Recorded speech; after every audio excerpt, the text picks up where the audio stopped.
সম্মানিত দর্শক শ্রোতা, দেশ এবং দেশের বাইরে থেকে আপনারা যারা সংযুক্ত আছেন, আমাদের ভিডিও দেখতেছেন এবং শুনতেছেন, সবাইকে আন্তরিক প্রীতি ও শুভেচ্ছা জানিয়ে শুরু করছি আজকের প্রতিবেদনে অংশ নেওয়া এই সুন্দর আপুটির জীবনের গল্প কথাগুলো আজকে আপনাদের মাঝে তুলে ধরবো। কেন এসেছে প্রতিবেদনে বিস্তারিত আলোচনা থাকছে। তা আপুটি দেখতে খুবই চমৎকার, ওনার গায়ের রং ফর্সা, উচ্চতা 5 ফুট 2 ইঞ্চি, স্বাস্থ্য ভালো। উনি ওনার পরিবারের বড় মেয়ে, ওনার আর একটা ছোট বোন আছে, বোনটি পড়াশোনা করে। তো ওনার পরিবারে ওনার বাবা নেই, মা আছে। ওনার মা বাসাবাড়ির কাজে নিয়োজিত আছে, উনিও আপনার একটি বাসাবাড়ির কাজে নিয়োজিত আছে। ওনার আগে বিয়ে হয়েছিল, হাজব্যান্ড মারা গেছে, ওইখানে তার কোনো বাচ্চা কাচ্চা হয়নি।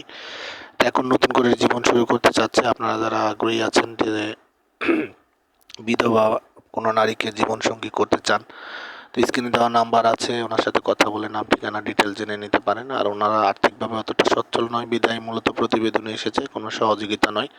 ভালো দায়িত্ববান লোকের খোঁজে মূলত প্রতিবেদনে এসেছে। পাত্রের বয়স একটু বেশি হলে, বিবাহিত হলে ওনার কোনো সমস্যা নেই। তো আপনারা যারা আগ্রহী আছেন, এই ধরনের পাত্রীর খোঁজে বসে আছেন, স্ক্রিনে দেওয়া নাম্বারে কথা বলে নাম ঠিকানা ডিটেলস ওনার মুখ থেকে জেনে নেবেন। আর আমাদের চ্যানেলকে সাপোর্ট করার লক্ষ্যে প্রত্যেকটি ভিডিওতে একটি লাইক কমেন্ট শেয়ার করবেন।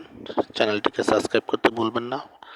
পাশে থাকবেন সেই প্রত্যাশা নিয়ে আজকের মতো বিদায় নিচ্ছি। ভালো থাকুন, সুস্থ থাকুন, স্বপ্নভূমি চ্যানেলের সাথে থাকুন। আসসালামু আলাইকুম।